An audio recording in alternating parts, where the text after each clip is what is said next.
Welcome back, and I wanted to remind you of something. If you have friends who would like to follow these days by streaming, you just need to go into our website, pocapoc.org, and there's a little sign there that allows you to follow the sessions via YouTube. And they can also follow it through the channel on YouTube, which is pocapoc.tv.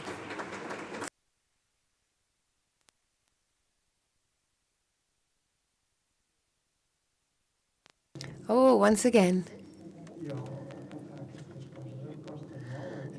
These kinds of things are really hard for me, I assure you, but I've been asked to come, so here I am. And also, after the previous contributions have really affected me, this group of youngsters, amazing, and John, wonderful. You know, what happens to me, I was just discussing that with Cesar, is I have a problem, which is that I believe very much in life that expresses itself through us. So that means you need to flow a bit more with spontaneity. And since I was invited last year to come again this year, I've spent months thinking about what I'm going to say before this distinguished audience. And that's dangerous because you start to structure your ideas a lot. And then actually what is important is to flow. Still, I've got some notes that I've prepared. And then when you read it again, you think, oh, but I left this. I forgot to say that. Oh, well, I'm just going to flow.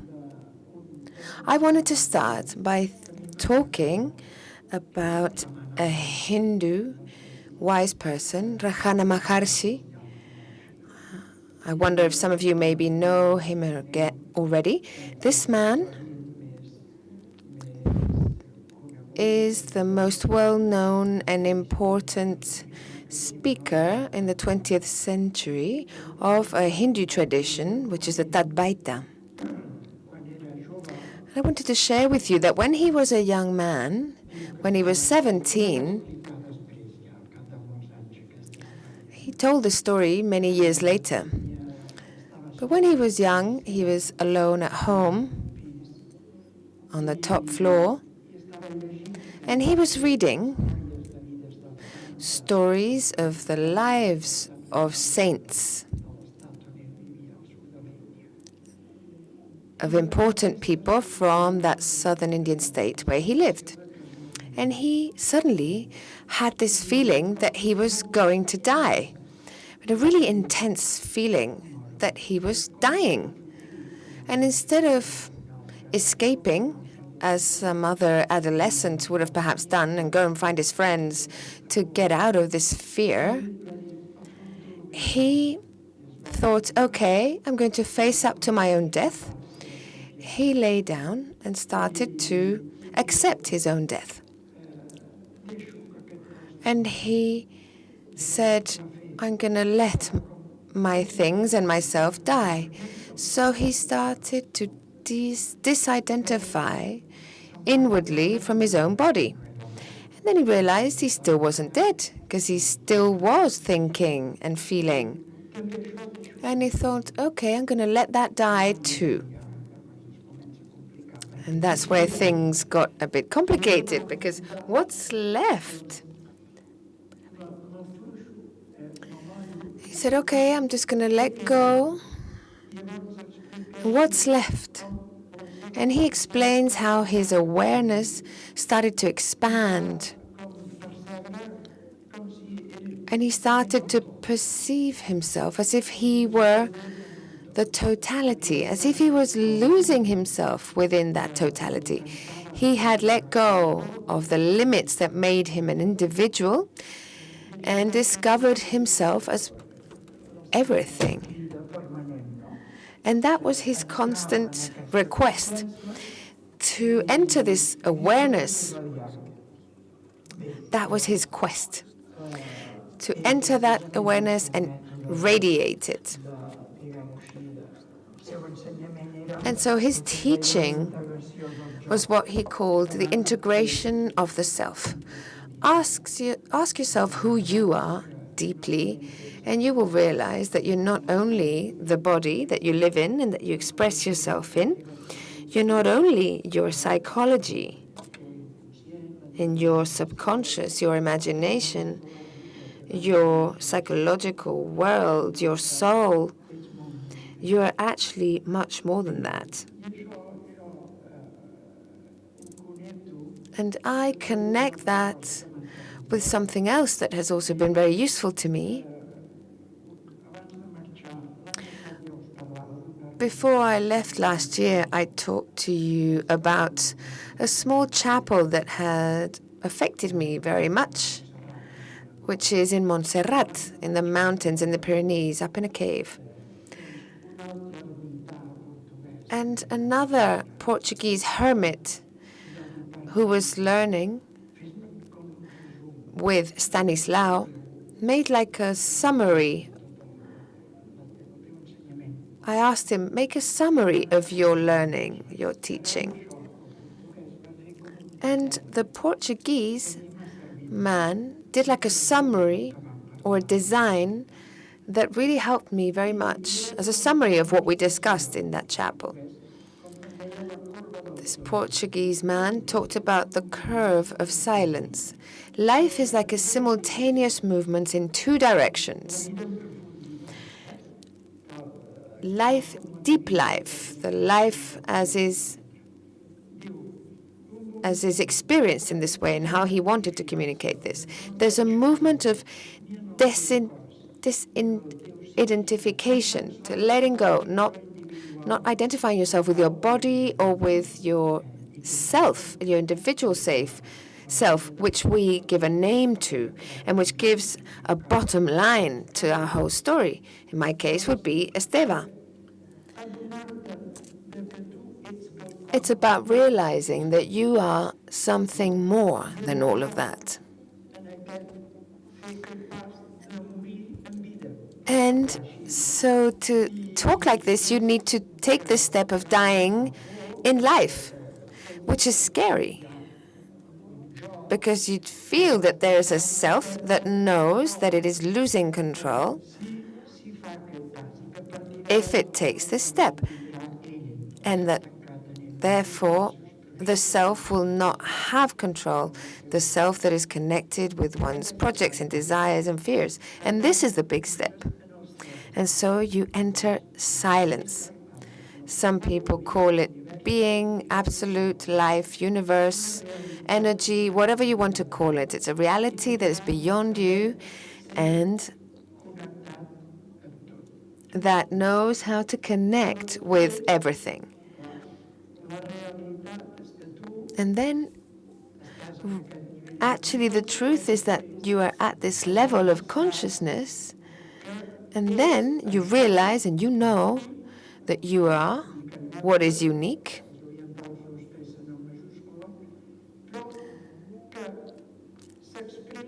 but also it expresses and takes on an individual soul with your own psychology, neuroses, mistakes, learnings, and it also takes an individual body with all of its limitations.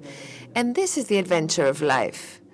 There's a unique self that is expressed, like in a garden, in many different flowers with many individualities.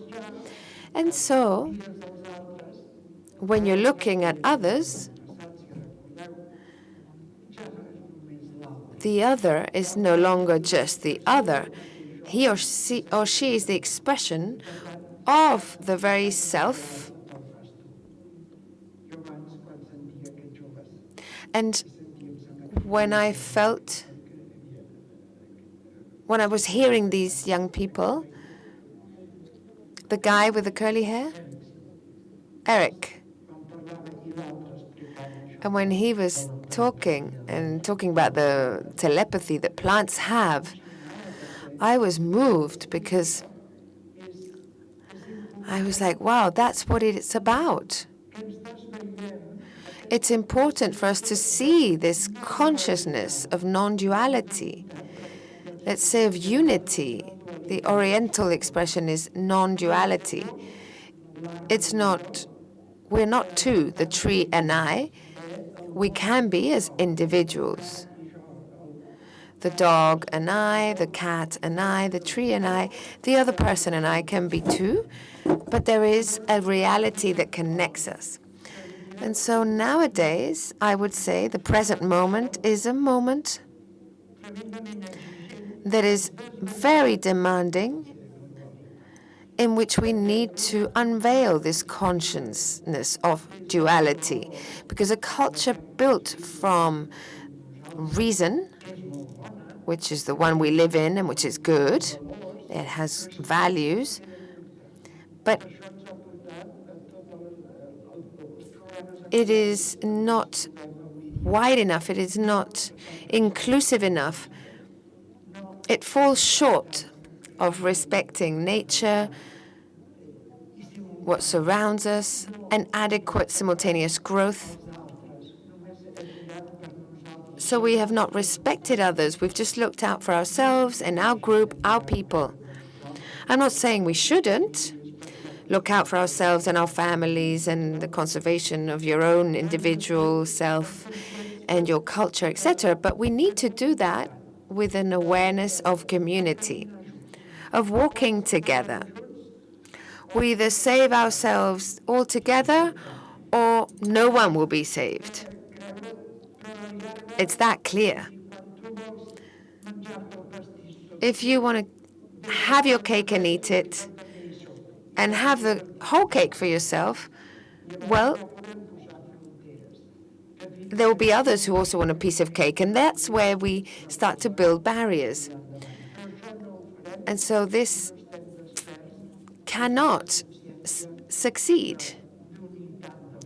We need to connect with that background consciousness of unity. This is really important. In education, and I speak to so many teachers here present, how to educate young people with this double dynamic,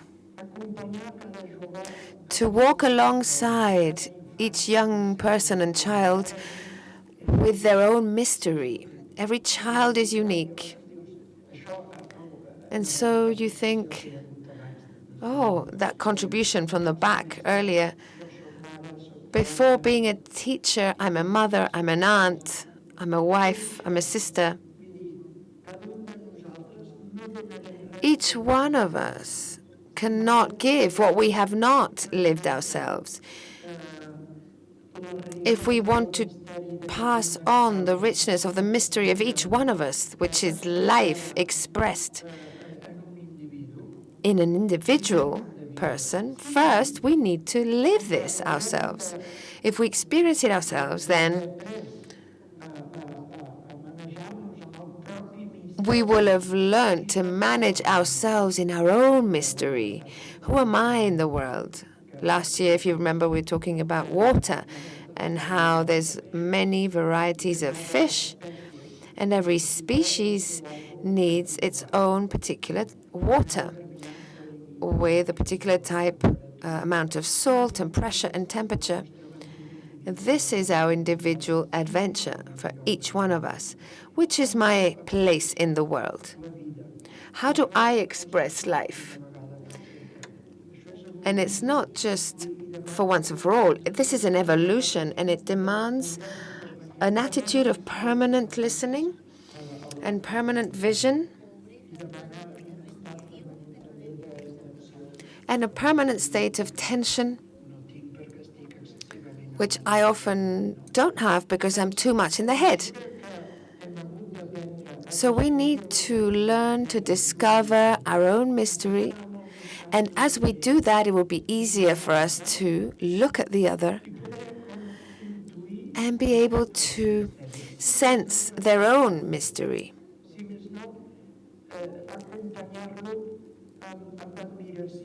To respect it and to walk alongside it with admiration, with this prayer that the Arca community have. Remember that last year we discussed how these are Gandhi's disciples who said that in life there's two basic attitudes, this one or this one, with the arm movement. That I will always remember. So this community, in their prayers before they eat, they do it a few times a day, this prayer. They say, "Give me, Lord, a marveled respect for everything. A marveled respect for everything that lives. For plants, for animals, for teachers. Teachers need to have that marveled respect towards their students." So if we move with this attitude, which is what these kids were talking about, and which is love with capital letters, is the awareness of non-duality. And so everything becomes easier. It moves me to talk about these things. Yeah. Respecting the mystery of every individual and contemplating that individual in marvel, in awe.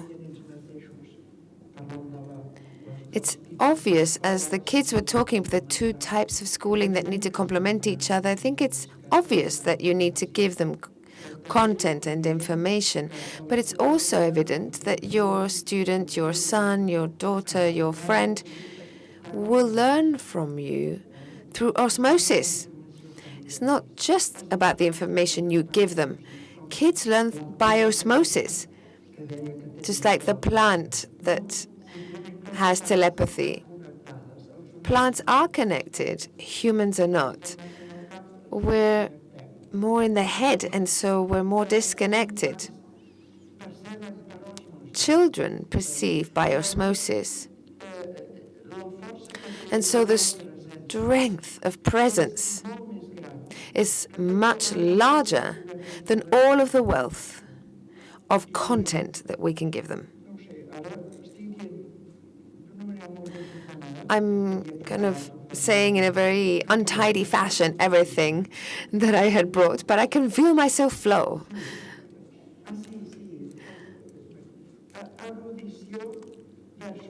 So, erudition versus, as opposed to wisdom. Erudition, learning, information, is not something to be ignored, but let's not just favor that. Let's unveil also and develop wisdom, which is deeper knowledge, which simplifies things. I was hearing John Jandai, and this man has really done the evolution from being an erudite, someone who's been to university and been learning, to being wise. He has started to look at things with the eyes of depth and asking himself the meaning of reality, of our daily life, of work, of looking for work, of quality of life, he has found the replies to those questions for him from his own wisdom. And so this demands a permanent attitude of humbleness and lowliness, because to give the last word to a beyond in which you know you flow. And every time you face a difficulty, I'm not a teacher, I work more in therapies and psychology, but it's also about the respect that I feel for every person who comes before me, the mystery of that person, of their story. And so for me, it's about sharing a point of that line, but in my heart, I need to start to open up to intuition and to knowing that person has a line of their life that has a sense. And so I'm just accompanying them from this attitude, not from the point of technique or erudition or knowledge or something you've learned, but rather from a space of trying to harmonize with the other person. And this comes from humbleness and intuition and inspiration. You see what I mean? We can no longer avoid this way of operating. And it's not comfortable for the ego, because the ego wants security. It's those months that I spent writing what I thought I wanted to say, and, oh, I really need to say this. At home, I was writing.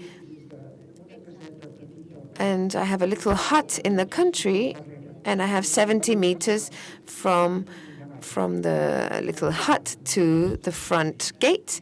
And so I walk up and down this path 70 meters long with my walking sticks. And I was thinking of this talk.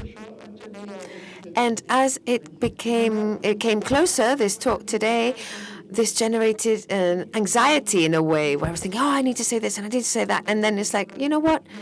Hey, don't search for security, because in life, we all live with, as I like to say, with a shoe and a flip-flop. We need to feel ourselves very rich and very poor. And this dialogue is really important and very healthy, hygienic, because it stops the ego. How can I say this? It reinforces your security, because life will break down your security through sickness, through losses of all types, through death itself, that we contemplate sometimes coming closer and closer. So all of this will destructure you, and it's great that it does, because in that sense we are pilgrims. We're not the protagonists of anything. A veure, deixeu-me mirar, malgrat tot, que després em sap greu. How are we doing time-wise? Let me take a look at my notes, because I think there's things that I still wanted to say.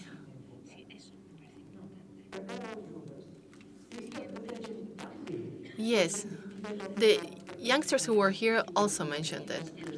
I thought, why would I talk again when these young people have said everything? They were talking about empowerment. Because we were wondering what the secret of supporting and accompanying is. And I use this in therapy a lot. People need to believe in themselves. People need to believe in their own resources, in their richness, but not from the I, from the ego, but people need to believe in life, in what enriched them. And at the same time, and that's why I started talking about that non-dual awareness or consciousness, at the same time, we need to have full confidence in life. If we live in this dialectic, I believe in life, I believe that life brings everything and is harmonious, despite the fact that we so often destroy creation. But creation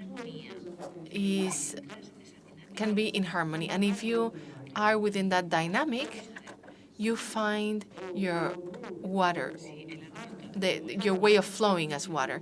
If young people or adults believe in themselves based on the psychology that they have, the psychological state that they have in each moment. If they believe in life, that's it. That's the path. We don't need all the solutions. We just need the tools. We need the fishing rod that will help us get by in life.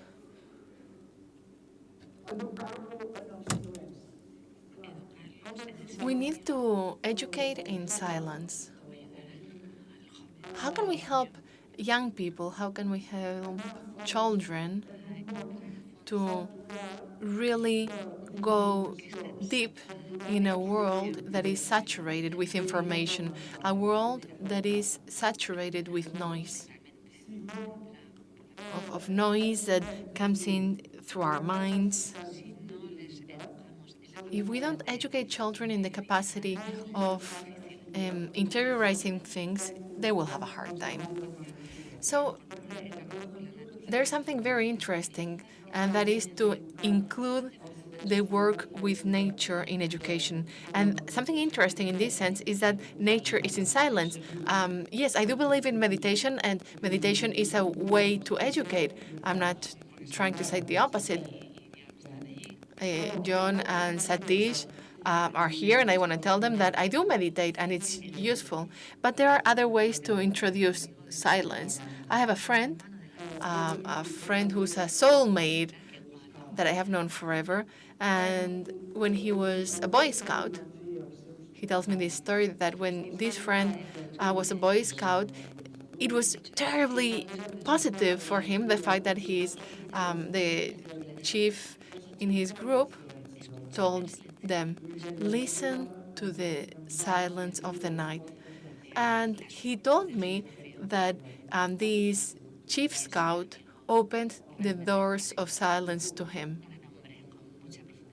And this friend of mine was a truly contemplative man, and that was all due to having been introduced to silence. But in order to be in touch with silence, we need to teach them as adults what silence is. There is so much noise, so much movement in cities. Technical aspects are important, yes, but the harmony of nature is something that is really useful. I don't know when I have to finish my presentation. I can talk and talk forever. I have 5 minutes? All right, 5 minutes. So I would like to spend these 5 minutes reminding you of paradoxes. The paradoxes that I told you about last year. Because these paradoxes help me realize what our lives are about. And I already mentioned this last year. Our life is a tension between being an individual and the totality. That is, the totality and the individual. There's a tension between time and eternity, too. Time understood as the duration throughout which our individual adventure is expressed. It's good to take advantage of the wisdom and the experiences of the past. It's good to have those experiences, and it's also good to have objectives that excite us and that make us excited. But the only reality is the now. And we need to live this now with intensity and in the most harmonious possible way, and we need to base our path in this now. So that's a tension there. Then we have another tension, which is the tension between time and space. So we have the category of space. We live in a limited way. We are limited psychologically by our physical space, our workspace, our family space. But we need to discover that we are much more than that, that our awareness, our consciousness, like as Jaman Ramana said, I was talking about him in the beginning, the space that that limits our skin can reach the infinite. And we, after thinking that we may die, we have to realize that what remains in our body disappears. And this dialectic is very interesting too. Then we need to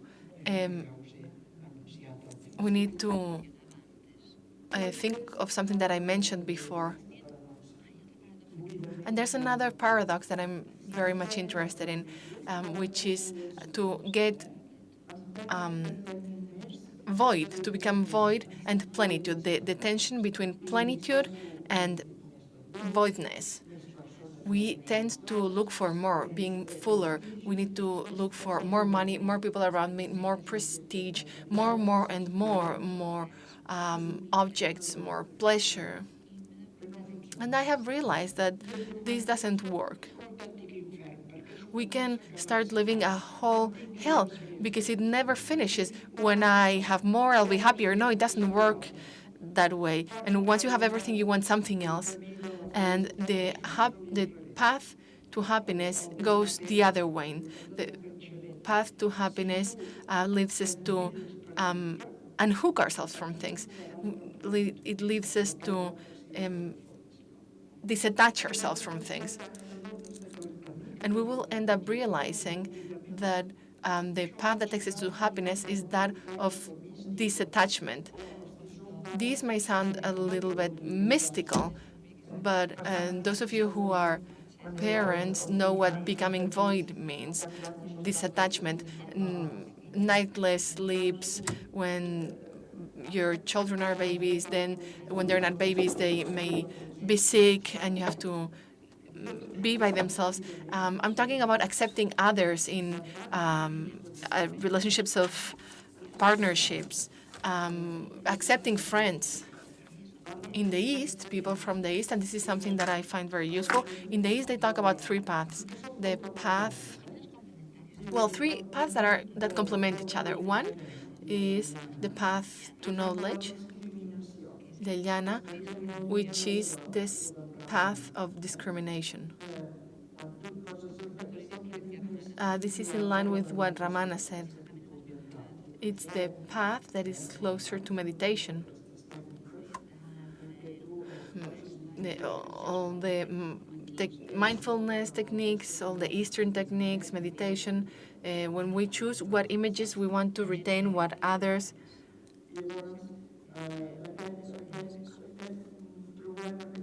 There's a Sanskrit word for this. I have this problem. No, I want to forget about it. No, let's go beyond that. That's how we can go farther in a conscious way, and we can look for what the ego perceives as the void. That's a path of meditation, the jnana, the path of discrimination, of meditation. There's another path, which is the path of uninterested action. I was talking about this earlier. We all have a life, and when we create our life project, we look for goals that encourage and excite us. We create strategies, we see what our resources are, and this is great. But it's great if we let ourselves flow, if we are in peace, if we are confident, if we know that it's life that is expressing through ourselves. And that's difficult because sometimes we get hooked or attached to our project, and this stops being an interested action. Because if we do things well, people applaud us, we get cheered, and it's our ego. And if we don't things well, we feel pressure and we feel failure. If things go well and we're happy, that's wonderful. We should enjoy it. And we learn. We learn from everything that we do. It's hard to do these things. I don't know if you agree with me. I have a hard time doing some of these things. This is called the Marga Karma. Marga means path. And so the third path is the path of devotions, the devotional path, the path that is expressed in the framework of religious languages. There, the idea is to communicate the experience of the founder of the religion, the experience of a beyond, the experience of a beyond that you cannot talk about, but that you can share. And how can you do this? How can you share it? By creating a language in the cultural framework, so a series of guidelines and rituals are created, as well as an imaginary that reflects that unknown absolute. We are related beings, so we can have this one-to-one dialogue. And in this context, you create an image of God. And this image of God often responds to an anthropomorphic reflection of what I am. So I have a relation with this God. But sooner or later, this image of the God is going to fail. And then we have those nights, the nights that San Juan de la Cruz, Saint John of the Cross, talks about in his work. You have to avoid getting hooked to that, because otherwise you're going to get to that situation where God doesn't listen to you. If God is good, why can he let this happen? So how can you aim at knowing or not knowing? Just be silent and see what happens. And that's what St. John of the Cross and Juan de la Cruz refers to as the night of the soul. We need to go through these dark nights. This is the devotional path. The path that starts with a one-to-one dialogue and ends up with a small I that prays and that ends up being silent and listening. And with that other part of the dialogue, the other who disappears. So this is the end of my speech, the gong sounding. Thank you very much for your attention.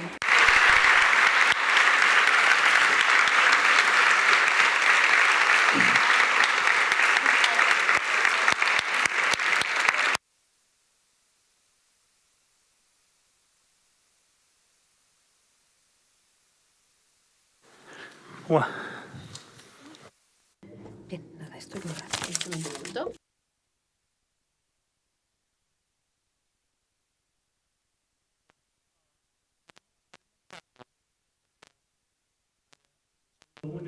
Okay, so we're going to do a change because it's now 1 o'clock, so we're half an hour late, and it's okay. So we're going to continue with Satish, and we'll leave Michael Petrovich's video later. So Satish, is over to you now. And I wanted to say that we have this world exclusive, which is the first edition of Satish's new book, and that's called Elegant Simplicity in English, and that has been translated into Spanish. And you can find it outside, and this is a world exclusive presentation. And between 1:30 and 3:30, Satish is available to assign your books. So over to Satish. Thank you very much.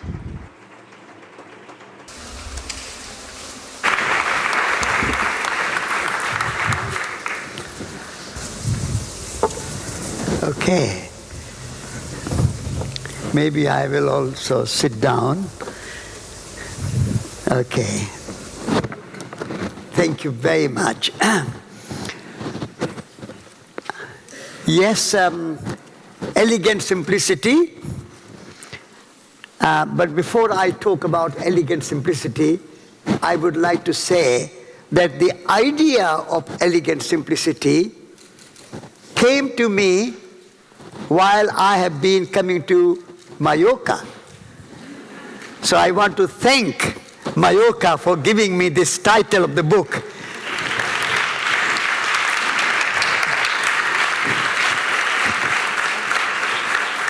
I have been in Mallorca 14 times, more than any other country. And it's thanks to Guillaume.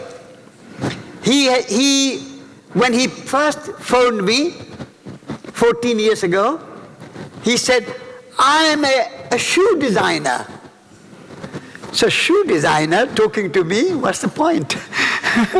So he said, but I want you to come to Campa and speak to our shoemakers. In those days, I was friend with somebody called E.F. Schumacher. Schumacher in German is shoemaker. So I said, I'm a friend of Schumacher, who is only Schumacher in name. But Guillaume is a real Schumacher. So I accepted his invitation, and first time I came to speak at the Campa Foundation. And then we became so good friends that Guillaume has been inviting me. And first we had conferences in his house. 100 people, 80 people in his house, all gathered together. But then we said, we need to take to larger audience. And so this conference started a few years ago. And it takes a lot of time and energy and commitment and devotion to organize such conference. So I would like to thank Guillaume for his devotion, dedication, commitment. Because when you organize a conference of this kind, it's a lot of work, a lot of ups, downs, difficulties, disappointments, no money, too much money, too little money, never too much money. And yet, he has stayed with it. But also, I would like to thank you, all of you. If you did not come to these conferences, the conference will not happen. And so you coming year after year and supporting this event. So thank you very much. Now, the idea of elegant simplicity is the idea for our time. At the moment, our education is devoted to not simplicity. Education is for making life complicated. And Albert Einstein said that any fool can make things complicated. It requires a genius to make things simple. So at the moment we are living in the world of fools. Now we want to create a world of geniuses. And in order to make life simple, you have to be a genius. Because it sounds good, simple, but simple is also complex. It requires attention. It requires awareness. It requires to know when enough is enough. And as Lao Tzu, the author of Tao Te Ching, the Chinese philosopher, at the time of the Buddha, he lived, Lao Tzu, and he said that when somebody knows, when you know, when enough is enough, you already have enough. You have the sun, the stars, the moon, the rain, the land, the oceans, the rivers, and love. What more do you want? Only thing you have to know is that you have enough. And when you know you have enough, you already have enough. But when you don't know enough is enough, however much you have, you can have 10 houses, 10 cars, 10 television, 10 computers, 10 iPhones, 10 everything or more, and still you are not happy. So the key to happiness is contentment. The key to happiness is to know enough is enough. And so that is the lacking at this moment in our modern world. Our modern world is says, however much you have, it's never enough.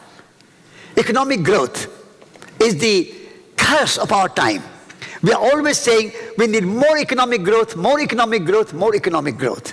Nobody talks about growth in happiness, growth in well-being, growth in imagination, growth in poetry, growth in music, growth in dance, growth in garden, growth in nature, but only growth in money, money, money growth. So our economy growth is not economic growth, it's a money-nomy growth. We are not living in the world of economy, we are living in the world of money-nomy. So we need to understand that economic growth, the idea of economic growth has to be outdated. It has to be thrown out. We don't want economic growth, we want economic cycle, cyclical economy. The economy of nature is cyclical. You plant the seed will grow into a tree, and tree will have leaves, and the fruit, flowers, and the fruit, and then those leaves and flowers and fruit will come down. Some you eat, some go back into the soil, and fruit and leaves, everything becomes soil again, and they nourish the tree, nourish the trunk, and it becomes again your leaves and your flowers and your fruit. It's a cycle of seasons, cycle of time, cycle of life. It's a cycle, mandala. This is the meditation. You make cycle, circle. So we need to, instead of economic growth, we need cyclical economy. This is the message of this elegant simplicity. And in order to teach, bring this, and there's a chapter in this book about education and learning. And we started Schumacher College to create a new kind of education where you are not educating your children to become the part of this economic system or the market system and job system. Education for jobs. This is the motto of our modern educational system. Education for jobs. It was a Guillaume's conference which you are attending, and the title of this conference is not education for jobs, but education for life. And when Schumacher College we started, and after 1 year when students go after their study back in the world, I give a last talk. And they always ask me, what is your final message after 1 year? We are now going in the wide world. What do you say to us? How do we go in the world? I say one thing, more important. The more important thing I say is that go out in the world, but don't look for a job. Get it? Don't look for a job. Create your own job. Be self-reliant, like John talked about. Stand on your own feet and use your imagination, your creativity. Because when you go and do a job, you will be part of the economic growth cycle. Not cycle, it's a growth. And you'll be part of the market. And most of the companies, businesses, industry, government, military, whatever job you take, they are mostly destructive. They are destructive of your human soul and human spirit. They are destructive of the environment, taking from nature, destroying rainforests, taking oil from the wells, polluting land and soil with chemicals, fertilizers. Any business, you will get a job, more or less. jobs are destructive. And these jobs are run by highly educated people. So education of the university especially is not part of the solution. Education is a part of the problem. All the problems we have today in the world are created by highly educated people. The wars, war in Iraq, who took us there? Tony Blair was graduate of Oxford, the famous university.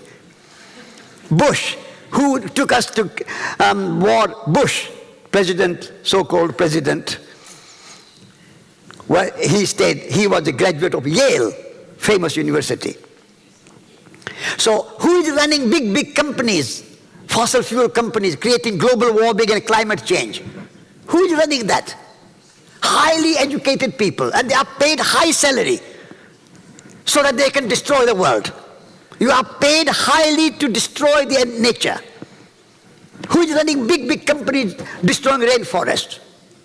Who is running these big ships around the world, polluting our oceans with plastic? Big companies, they are highly educated people. So education at the moment is not part of the solution. Education is the part of the problem. So now I want you teachers teaching these children, I want you to be part of solution, not part of the problem.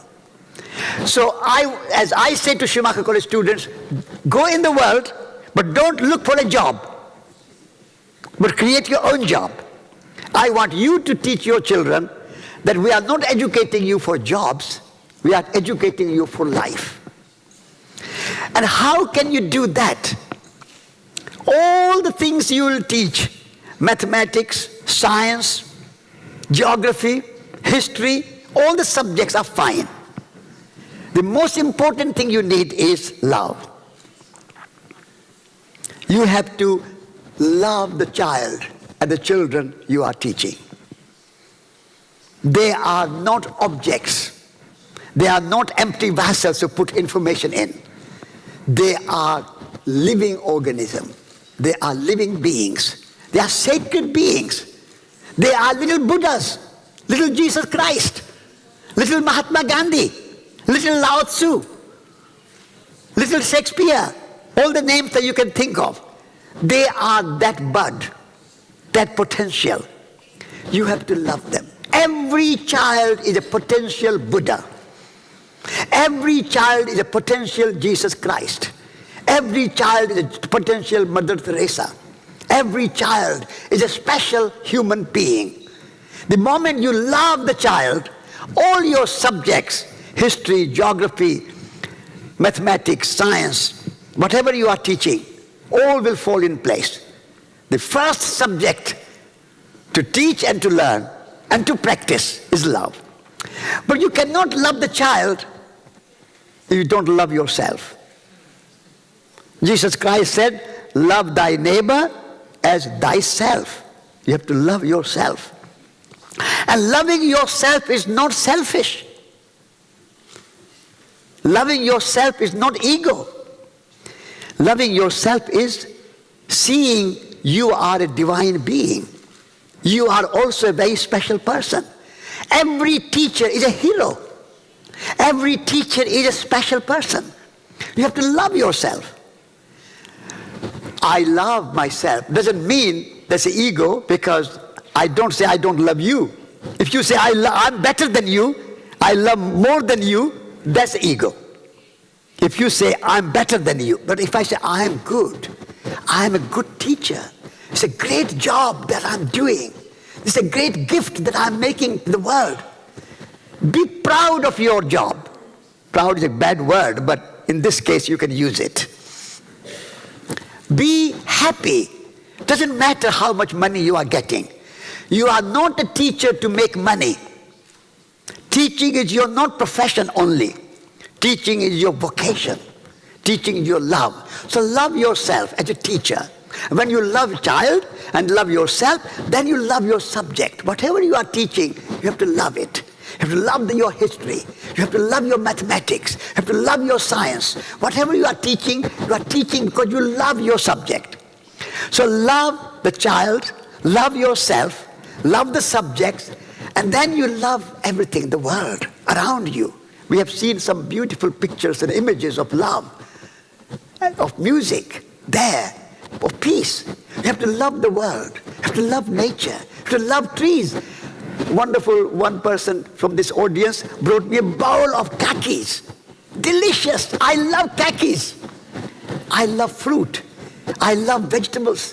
This morning, Guillaume gave me a juice of pomegranate. Ah, what a great gift. That's a love of nature.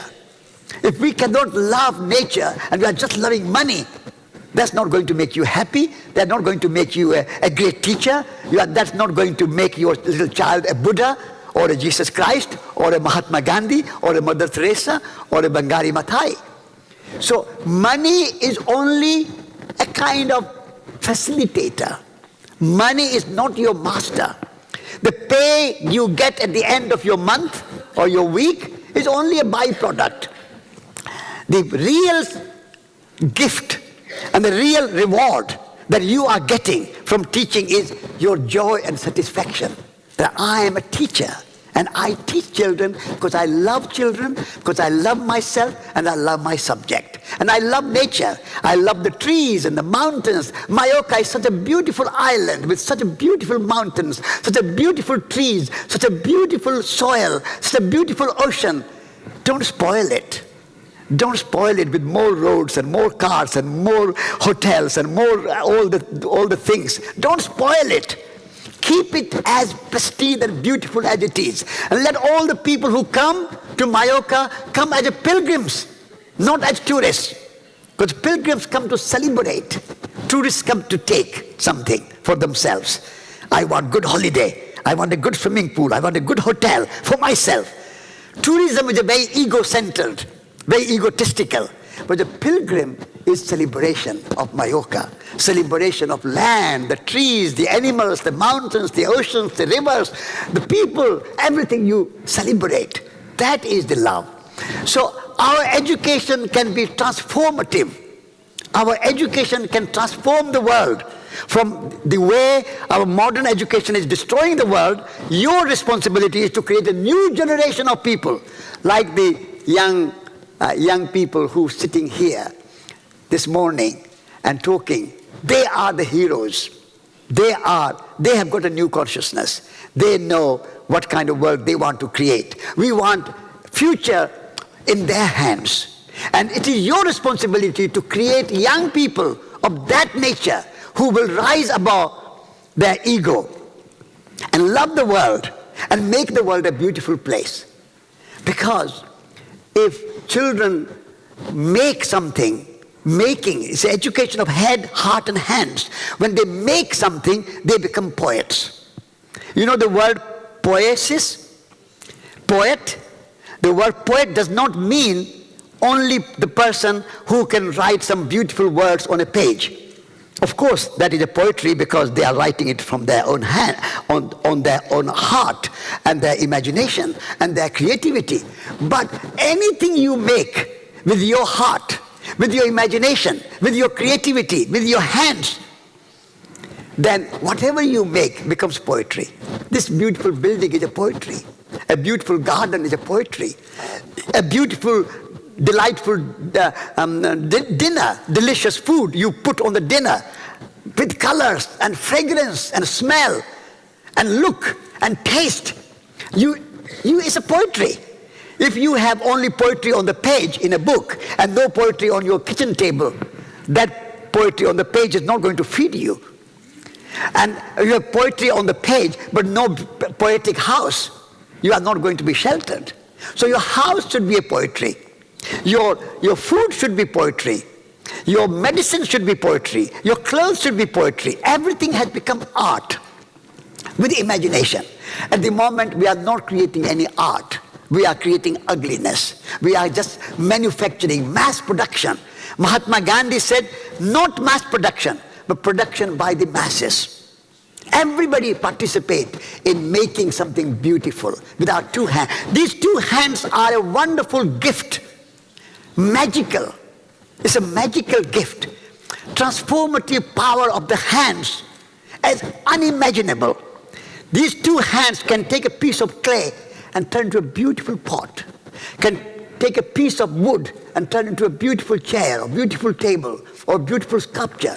Take a piece of stone and make a beautiful, in England we have a great sculptor called Henry Moore, a beautiful sculpture of Buddha, of beautiful painting of Jesus Christ or Mother Mary, Annunciation. All these work can be done by these two hands. But at the moment, our schools don't teach children to use their hands. They are only teaching to use your iPhone with 2 thumbs, like this. But we don't have only 2 thumbs, we have 10 fingers. How are you using to go your 10 fingers and the hand together and the arms to make something, to make the garden, to make the house, like John said, to make the clothes, to make the book, make the painting, make the sculpture, build the church, build the cathedral, build beautiful things. If we lose our hands, I think one of the greatest dangers coming to the world is robots. One of the greatest dangers coming to the world is artificial technology, artificial intelligence. We have a human intelligence. We are using 5% of our human intelligence, or maximum 10%. The 90 to 95% of human intelligence is unused, dormant, sitting there, and we are not developing that. We are not using it, and we are going for artificial intelligence. What is happening to our world? And so I would say the teachers are the pioneers to create a new revolution. You are the revolutionaries. Do not underestimate your place in the world. You have to create this revolution of consciousness, revolution of the mind, revolution of the ideas, revolution of living in the world in such a creative and artistic and poetic way, so that world can be, like John said, a heaven. It can be a heaven by our consciousness, changing consciousness. But if we go for robots, now farmers don't farm, robots farm. The factory farms. In England, where I come from, sometimes you get farms for 10,000 cows, 20,000 pigs, 50,000 chickens in one factory. What are we doing to the world? Factory farming through robots. Farmers don't touch any more soil. Farmers don't plant any more seeds. They just have combined harvesters and big tractors and big machinery run by robots. Are we going to make humans useless? Humans are no use? Just do everything by robots and machines? That will be a nightmare. So I want teachers to stand up for the humanity and not for the machines. The modern industrial technology is standing up for the machines and not for the humans. I want teachers to stand up for the humans and not for the robots and artificial intelligence. Teachers can say, we are going to evoke and inspire the true intelligence of every child, true imagination of every child, true consciousness of every child. Then these children will grow up to make the heaven on this earth. And we are not going to succumb. I mean, you can use technology to aid human hands. I'm not against technology as such. You can use technology to aid human help, human effort. But if you replace human beings, make human beings useless, and just become dependent on technology, that will be a nightmare scenario for me. And so I would like teachers to be revolutionaries, to stand up for human intelligence and human consciousness, and that based on love.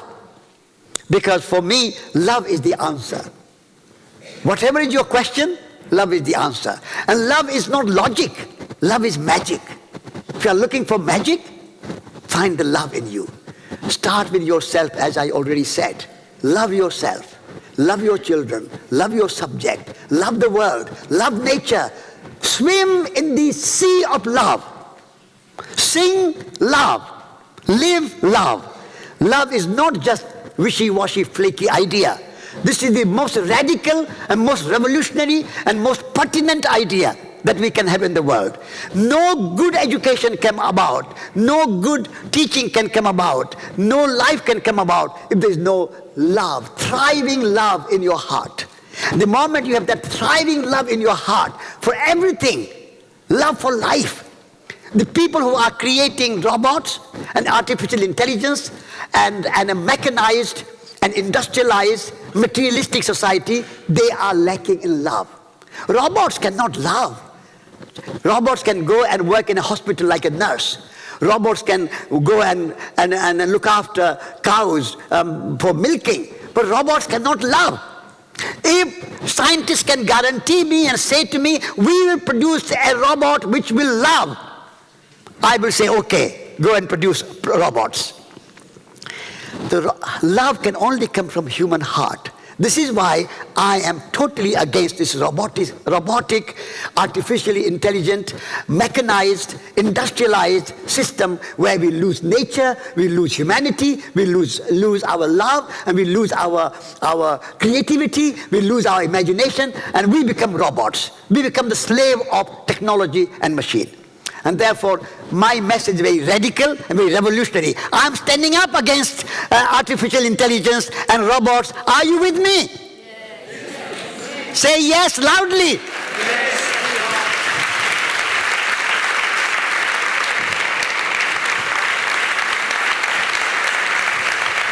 Thank you very much. It has been a great pleasure to come to Mallorca for 14 years. That shows that I love Mallorca. And you have been coming to listen to me again and again, even though I repeat a few things again and again, but you still come, so you love me too. So,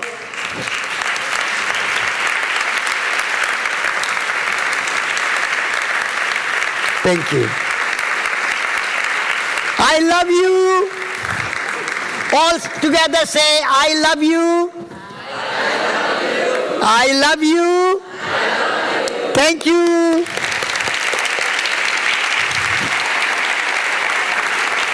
Thank you. Thank you. Thank you. Thank you. And if you want to get a copy of this book, I will go out there by the bookstore and I'll sign it for you. Thank you. There you are.